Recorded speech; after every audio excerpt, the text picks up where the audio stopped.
Hi there, my name is Garen Cottom of Final Refuge Taxidermy. I'd like to share a few helpful tips with you on how to prepare your trophy bird for your waterfowl taxidermist. The first step of proper preparation really starts in the field. Once you've harvested a bird that you think that you'd like to have mounted, the best idea is to get it cooled down as quickly as possible and to keep it dry as possible. So drying and cooling your bird in the field is really helpful. While you're on the hunt or while you're in the field, it might be a good idea to look your bird over and kind of start getting some ideas of how you might like this mounted. I always look the bird over and assess the damage of the bird. So if your bird doesn't have much wing damage, it might be a good candidate for a flying pose. So if we were to stretch these wings out and to look at the primary feathers, the secondary feathers, look at the condition of the back, maybe the rump, we can see by this bird, by just extending and observing the feathers, this might be a good candidate for a flying bird. If we had some primaries that had damage to them or shot off, if that bothers you to see that on the wall, this may not be a good candidate for a flying pose. So if this is a sentimental piece to you or some sort of a milestone bird, if you don't want to see damage to the wings, you might consider this to be a standing pose. So if you're looking at reference to mention to your taxidermist, you might start looking at standing poses or laying poses if you observe a lot of damage to this bird in the field. So getting this bird to the house, there's nothing special that you need to do. Do not put it in pantyhose. There's an old wives' tale that it's best to put a stocking or pantyhose over these birds to get the feathers to, I guess, stay laying in the proper position. And really, in all honesty, pantyhose do more harm than they do good. As a taxidermist, we'll turn this bird inside and out 2 or 3 times. The fleshing process, the washing, the drying process, these feathers, they're going to be every which direction. So please don't use the pantyhose. Just putting it in a kitchen trash sack or just letting it ride in the front of the truck or in the toolbox with you on the way home is sufficient. Once you get to the house, preparing it for the freezer, in my opinion, is the most important step in the preparation process.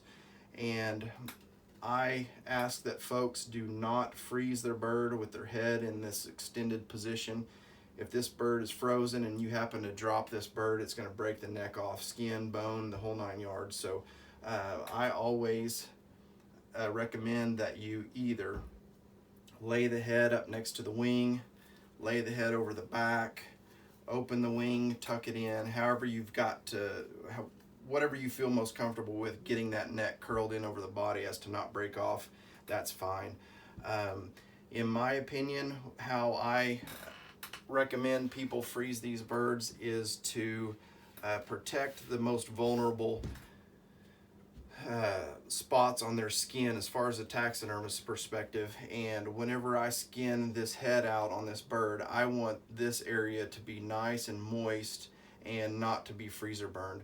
One way that allows that to happen is to take a paper towel and wrap that paper towel around that junction there where the feathers meet the bill, and I wet that down. So I'll completely soak the paper towel, and what that does is it creates an ice barrier.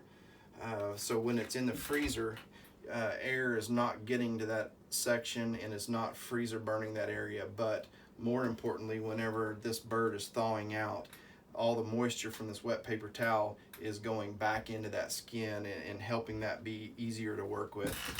The feet are another important part of this process, protecting these feet.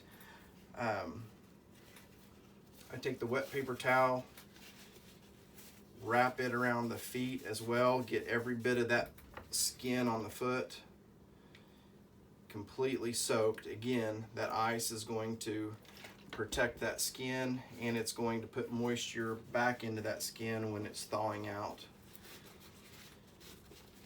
As for how to package the bird in the freezer, my recommendation is, if you have Ziploc bags that are large enough to fit your bird, I recommend that you use the freezer Ziploc bags rather than the storage strength Ziploc bags. And 2 bags is always better than 1. If you don't have a Ziploc big enough to fit some of your larger birds or your geese, kitchen trash sacks are sufficient. And how I do this is just slide this bird down into the corner of the sack and roll all of the air out.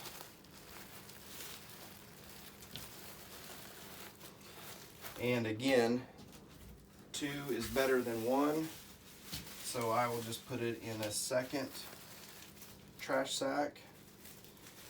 If you would like to take a piece of tape and wrap it around the trash sack, that's a good idea as well. I do that personally, and that helps keep the air out of it a little bit better. But on that tape or on that bag, you can also write down the essential information that you need to give your waterfowl taxidermist once you get it to his shop.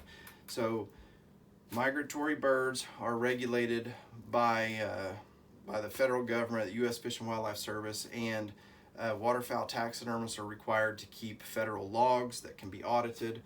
So there's a certain bit of information that you're going to need to give to your waterfowl taxidermist.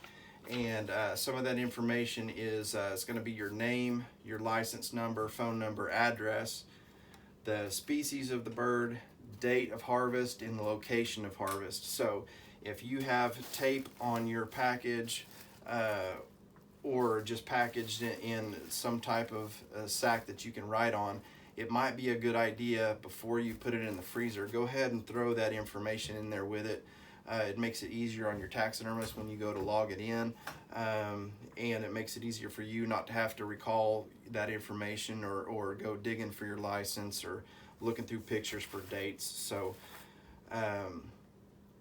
if you do these few simple steps, you are really helping prepare your trophy for your taxidermist and helping ensure that you get the best possible product back from them. So I hope these few simple little steps have helped, and I wish you the best of luck this next season, and happy hunting. Bye.